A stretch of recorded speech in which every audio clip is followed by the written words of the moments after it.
Kubosh. That's Paul. I'm assuming you're ready. Paul, Kubosh. I'm an attorney. In the election of 2008,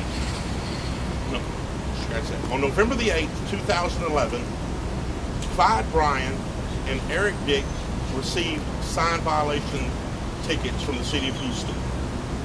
Also, Councilmember C.O. Bradford obtained the same type of violations from the city of Houston. 2 years later, the city of Houston is prosecuting, still attempting to prosecute, Clyde Bryan and Eric Dick for those sign violations. Councilmember Bradford's cases were dismissed without Councilmember Bradford ever having to make a court appearance. We believe it's our position that Clyde Bryan and Eric Dick are in the same position as citizens as Councilmember Bradford's was when he received the citations. We believe that Councilmember Bradford's tickets were rightly dismissed, and we also believe that the tickets for Eric Dick and Clyde Bryan should also be dismissed. I'm Clyde Bryan, CLYDEBRYN, and I was a candidate for City Council in District G. It is my contention that the sign violations, the citations I received should be dismissed. The city failed to give me 24 hours notice as per David Feldman's instructions. Therefore, Bradford's tickets were dismissed. As a matter of fact, Chief Bradford didn't even go to court. I received no notice. All of my citations were on election day. The rest of my citations were actually at polling places in a sea of campaign signs. And why the city continues to prosecute, we don't know. Taken collectively, we're talking about over 150 citations. To date, after almost 2 years, the city has only collected $100. These are all-day jury trials. You're tying up a courtroom, you're tying up a judge, you're tying up a bailiff, you're tying up a clerk, you're tying up an attorney, you're tying up 6 citizens on the jury for an all-day jury trial, and all you can produce in 2 years is $100. This is a misappropriation of funds. Thank you. Hello, I'm Eric Dick. For the last 10 years, the city's been spending more money than it's been taking in. And as a result, we have an $81 million deficit that's going to hit next year. Mayor Parker, who's been involved in city politics for quite a while, she's been more concerned with criminalizing sharing food with the homeless, taking away our religious freedoms, and targeting her political rivals and using city money to do so.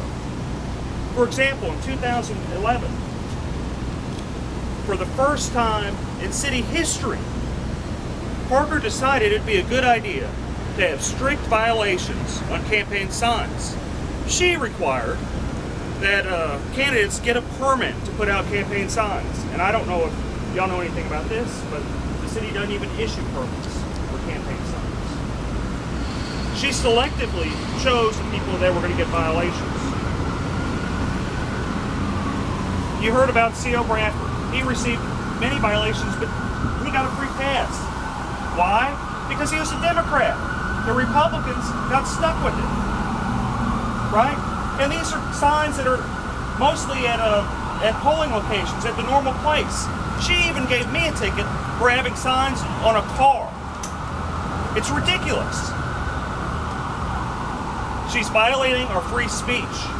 She's deciding what speech is acceptable and what speech isn't. She's using city money to attack people that oppose her views. Texas Penal Code 390282 talks about that. Also,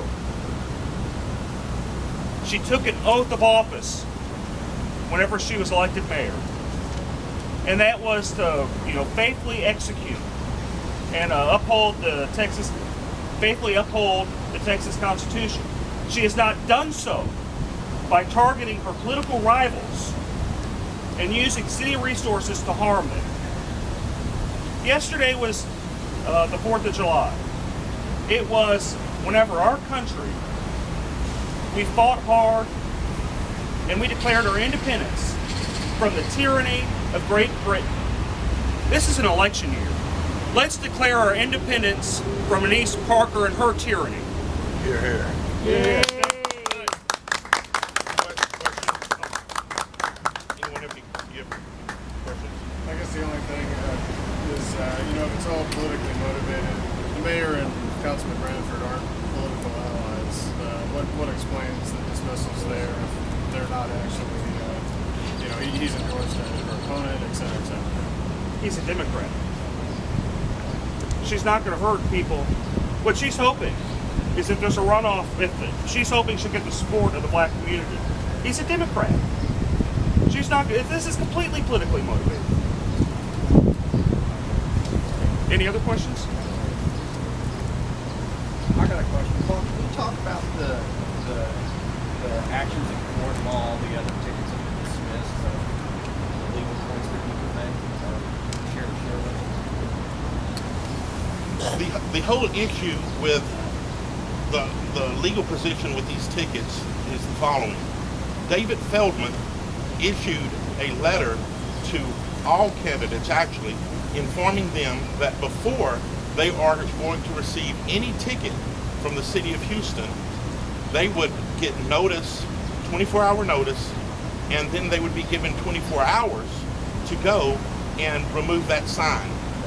I have here in my possession that I'm handing over to you a certified copy of the transcript of the inspector, Reggie Harris.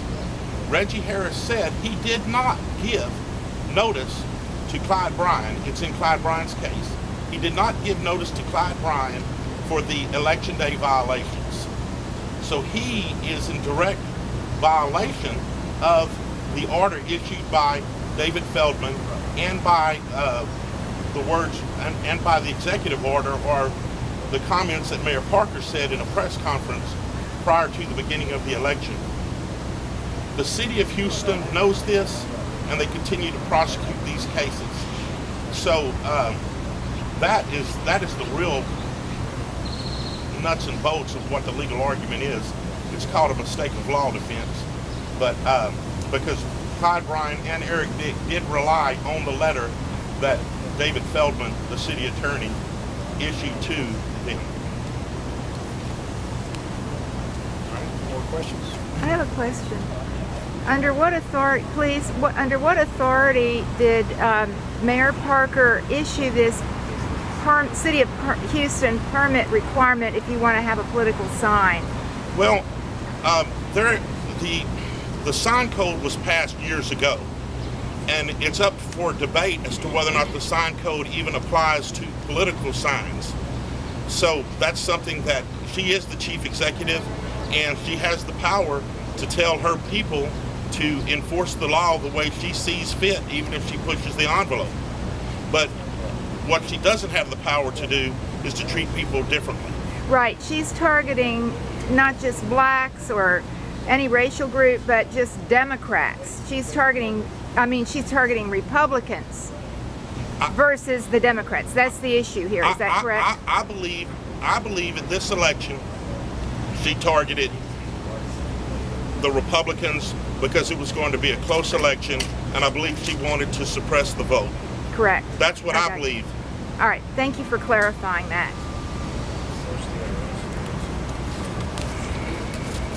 Okay. Any more questions? More questions? What? One other.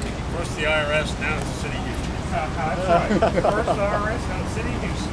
Yeah, It's her connection. exactly. Thank you. We want to thank all of y'all for coming out today. We really appreciate your support. And Eric, you want to say a few words? Oh yeah, we're having a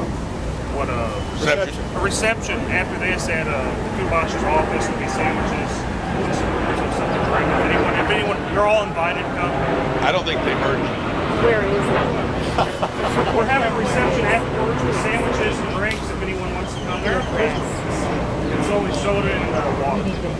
That's over at Paul Kubash's law office over on Lubbock. Just Come into the two-story building.